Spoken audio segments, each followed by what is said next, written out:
Bienvenidos a Confieso que he leído, con Juan Manuel Ávila. Póngase cómodo y tenga a mano su bebida favorita. Y dispóngase a disfrutar 2 horas de libros, música, entrevistas, noticias, comentarios interesantes sobre diversos temas y mucho más. Leer un libro es avanzar un paso más en el conocimiento de uno mismo. Confieso que he leído. Iniciamos.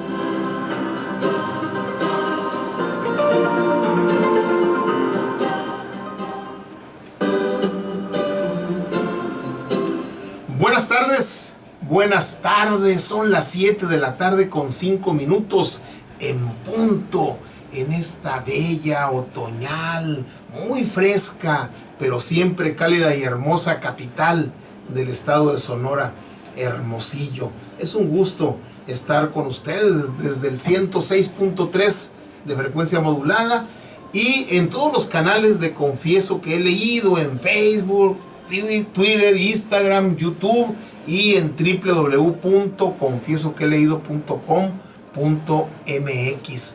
Qué bueno que están con nosotros en el tomo número 87 de Confieso que he leído, hoy miércoles 13 de noviembre de 2019. Bienvenidos.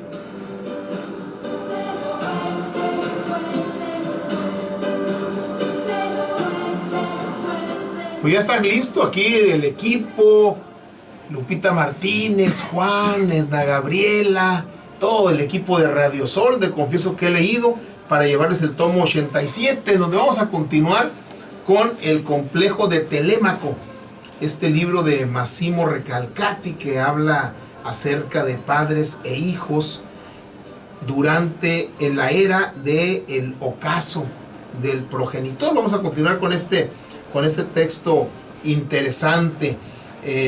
Va a estar con nosotros el maestro Vladimir Gómez Anduro en su sección Vox Populi. Va a continuar con el tema que pues de manera tan brillante e interesante inició el miércoles de la semana pasada. Aquí va a estar con nosotros.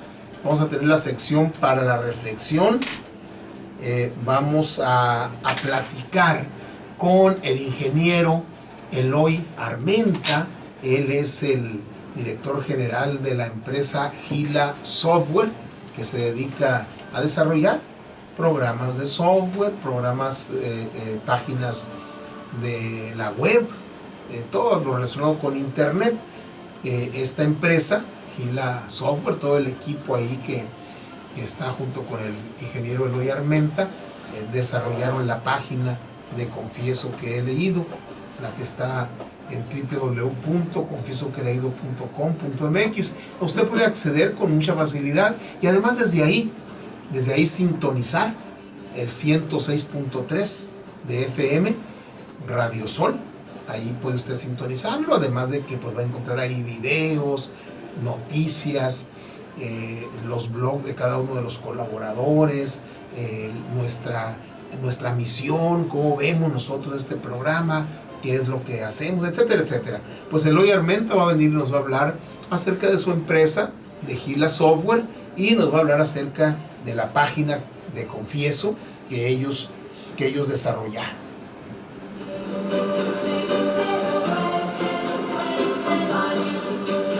La frase del día la vamos a tener, y la música, pues por tercer día consecutivo, hoy vamos a concluir este recital que nos está brindando el extraordinario cantante sonorense oriundo de Guaymas, uno de los ídolos de los años 60 y vigente todavía a sus 79 años, Alberto Vázquez. Vamos a continuar con la música, la voz extraordinaria de Alberto Vázquez.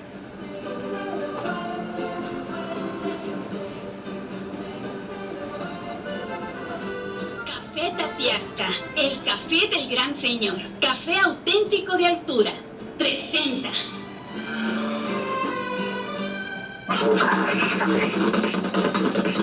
la lectura de la semana.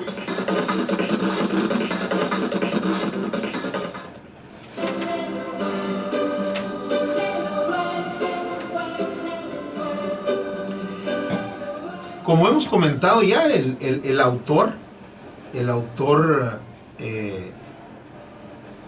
trasciende el complejo de Edipo,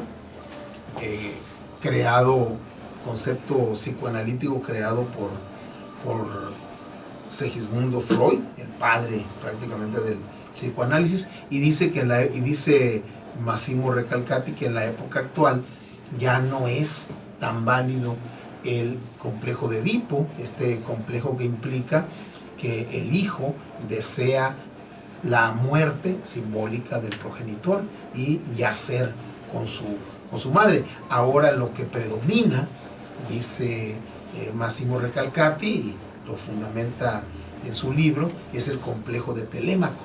Es decir, ahora el hijo espera el regreso del padre y equipara al padre con la ley, con el orden y con la palabra.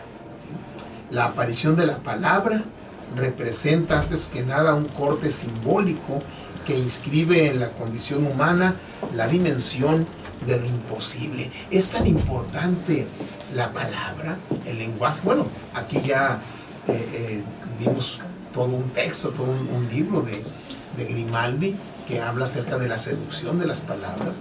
Bueno, es tan importante la palabra que ya la ciencia, antropología, sociología, la historia, todo lo que habla del desarrollo humano, la propia psicología, la filosofía sin duda, sostienen que lo que nos hizo humanos como especie fue fundamentalmente el lenguaje articulado, ¿sí?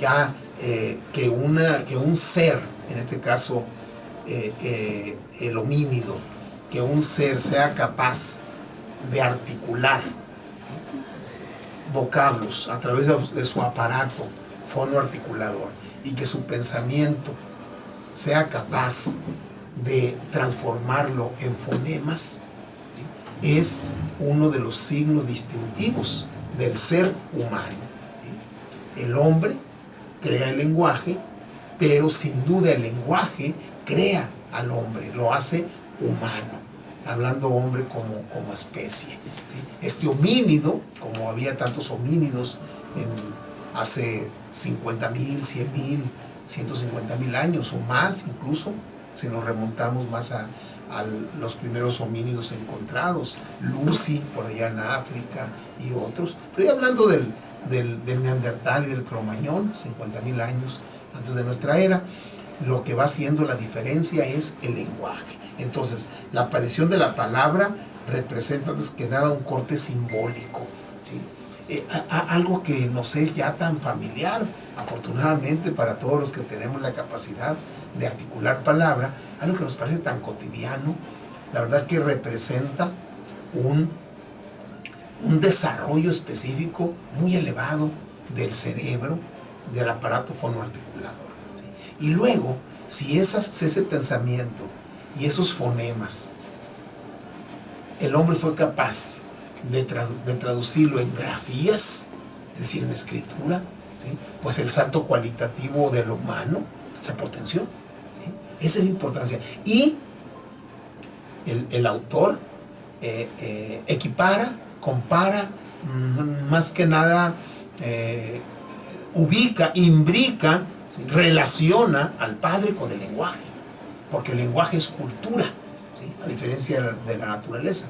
El lenguaje es cultura. La vida que accede a la ley de la palabra es vida privada de vida, ¿sí?, vida empobrecida de vida, vida mortificada por el símbolo, pero precisamente por esta razón, vida humana, vida abierta a la vida, vida de deseo, vida más allá de la naturaleza. Cuando el hombre, hablando como especie, pues el hombre, la mujer, el homínido, cuando el cromañón, el homo sapiens ya, ¿sí?, logra articular palabra, va trascendiendo a la naturaleza y esto se convierte no en una vida ligada exclusivamente a la naturaleza, sino una vida inmersa en el orden de la cultura. Y psicológicamente, la madre representa a la naturaleza y el padre representa a la cultura.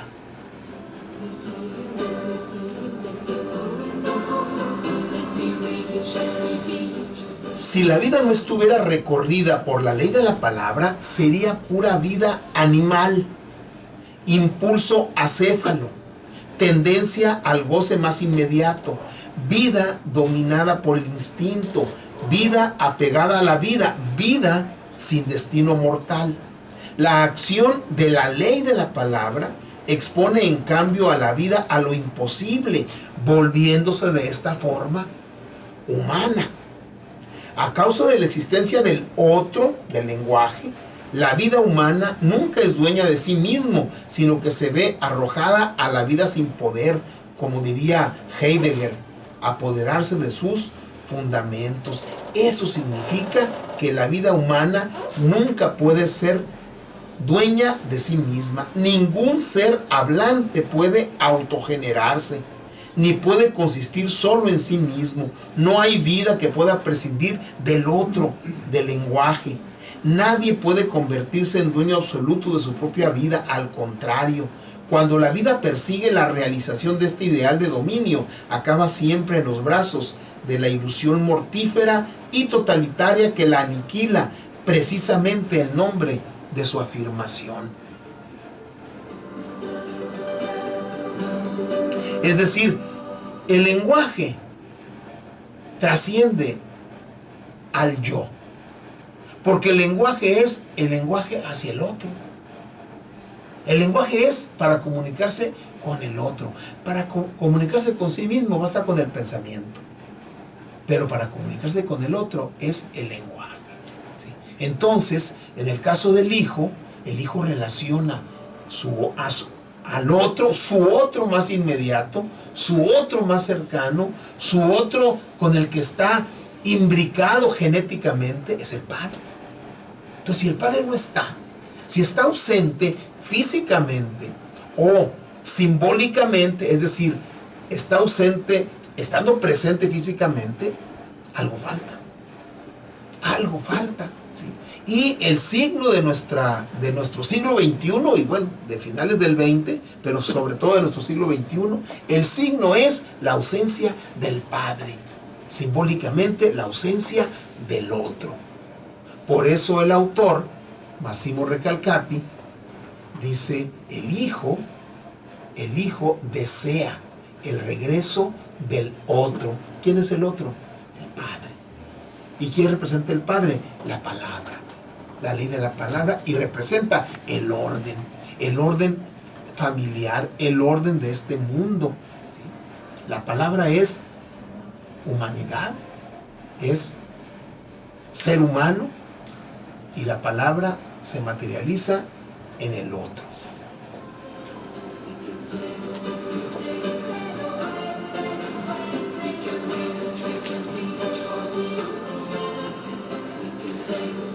¿Cómo se transmite la ley de la palabra? La vida empieza a morir cuando empezamos a hablar, puesto que el acto de habla revela la exposición sin fundamento de la vida al lenguaje y a su ley, que es la ley del otro, en el caso del hijo, del padre. El padre es el símbolo de esta ley y por ello se ve obligado a preservar por encima de todo la experiencia de lo imposible. Si la vida se humaniza únicamente gracias al encuentro con la prohibición del incesto, un padre puede realizar esta inscripción solo si asume sobre sí mismo el evento del límite, el evento de lo imposible, mostrándose él mismo sometido a la ley de la palabra. Eso significa que un padre no es aquel que ostenta la última palabra acerca del sentido de la vida y de la muerte, sino más bien aquel capaz de llevar la palabra.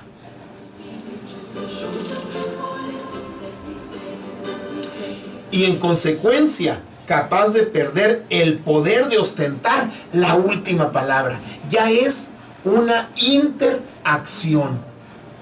Padre-hijo, hijo-padre. ¿Sí? No en igualdad de condiciones, con roles distintos y muy definidos. ¿Sí? Roles simbólicos diferenciados, muy específicos, y muy necesarios.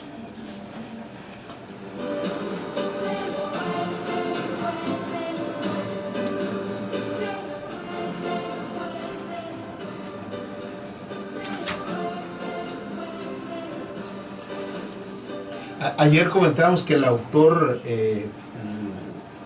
utiliza mucho el análisis de algunas películas que vienen y refuerzan su análisis psicoanalítico, ¿sí?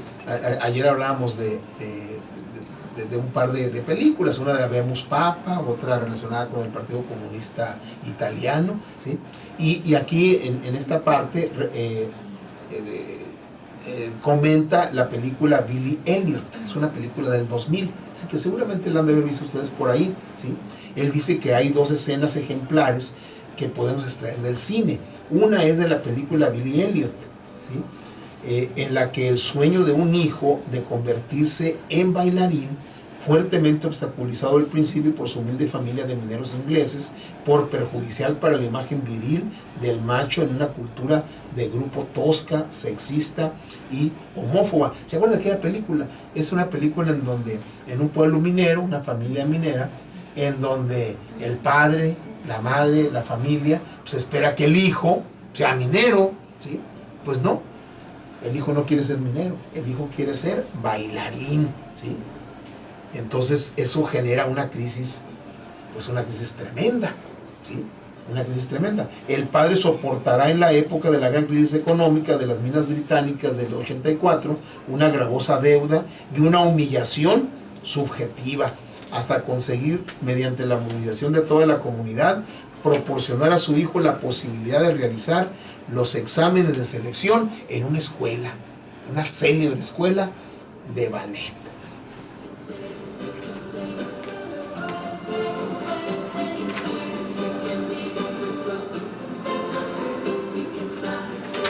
Entonces imagínense ustedes el padre que se ve en esa tesitura, ¿sí? Pero aún más útil es la enseñanza que podemos extraer de la película belga El Hijo, una película de 2002, ¿sí? En la que se cuenta la historia de un chico que ha matado a un coetáneo suyo, al que se le impone, tras la cárcel, un periodo de reeducación en casa de un hombre de quien desconoce que es el padre de la víctima, que para devolverlo a la sociedad se ha comprometido a enseñarle el oficio de carpintero.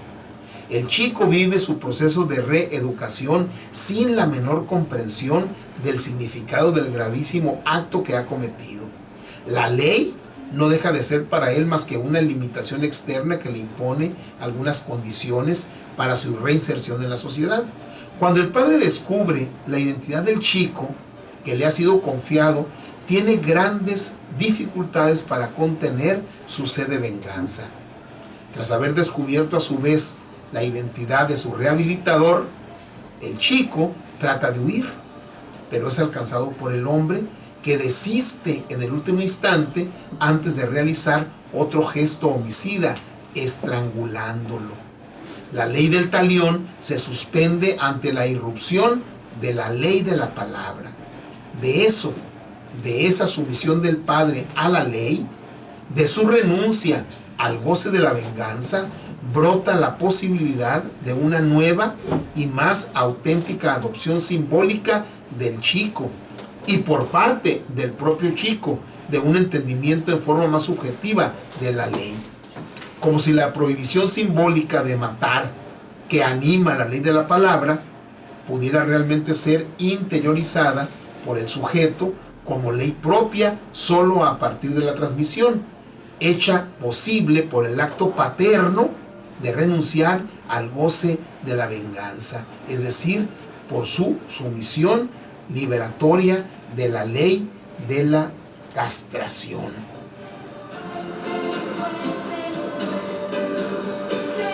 Película muy interesante. Imaginen ustedes, ni el padre que le va a enseñar a aquel chico a ser carpintero sabe que es quien ultimó a su hijo, ni el chico sabe que su mentor, quien le está enseñando un oficio, es el padre de aquel otro joven al que él mató, ¿sí? Y la gran crisis se viene cuando se entera uno y otro de de aquello. El chico trata de huir, porque dice, bueno, pues se va a vengar sobre mí. El padre trata de atraparlo, lo atrapa para matarlo, pero renuncia, ¿sí? Y con eso se da, ¿sí?, la imbricación simbólica, de nuevo, entre padre e hijo. Así no sean padre e hijo biológico, pero lo son de una manera simbólica. El adulto que renuncia a la venganza y el chico, ¿sí?, que ve prácticamente en aquella persona no solo su mentor, sino también su salvador, y el que representa el orden, la ley, y el ser humano capaz de renunciar a la venganza.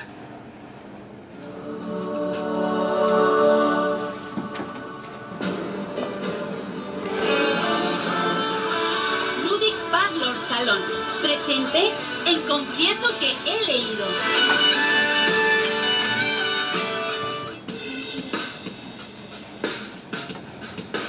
Para la reflexión.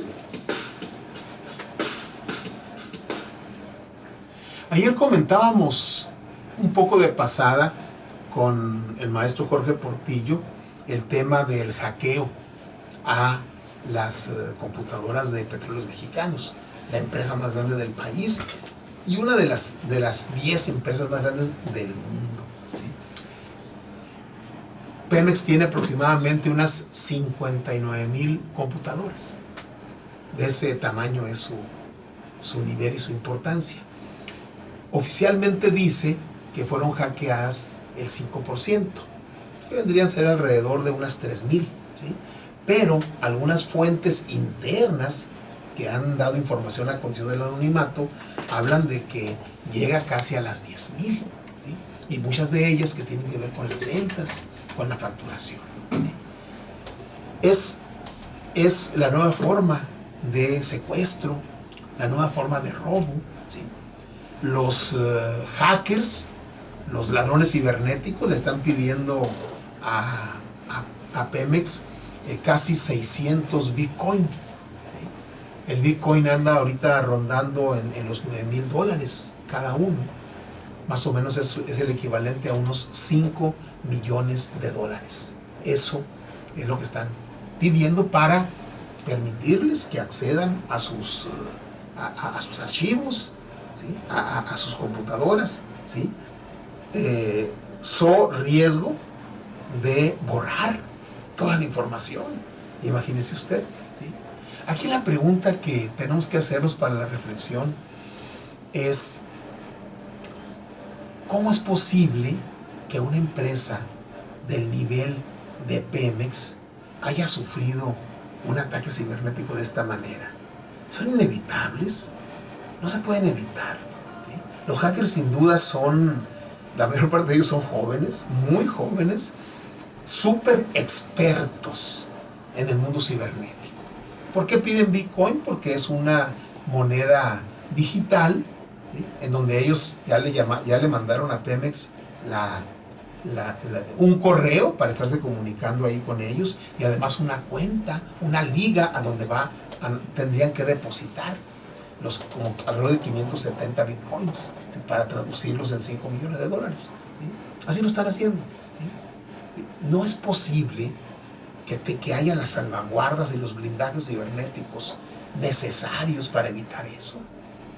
Si tienen entre los planes desaparecer el papel moneda y el papel moneda, ¿sí?, desaparecerlo y usar solamente la tarjeta de crédito, es decir, el mundo cibernético, ¿qué nos va a pasar? ¿Qué va a pasar con el dinero de tu nómina, el dinero de tu ahorro, que va a estar en un banco, que no lo vas a tener físicamente, que vas a poder acceder a través de una tarjeta, y que si no hay las salvaguardas necesarias, va a estar expuesto al hackeo y al robo cibernético? ¿Por qué Pemex, con ese nivel económico que tiene, con esa potencia que tiene, con esa importancia que tiene como empresa y para el desarrollo del país, se expuso y está en esta situación de este secuestro cibernético?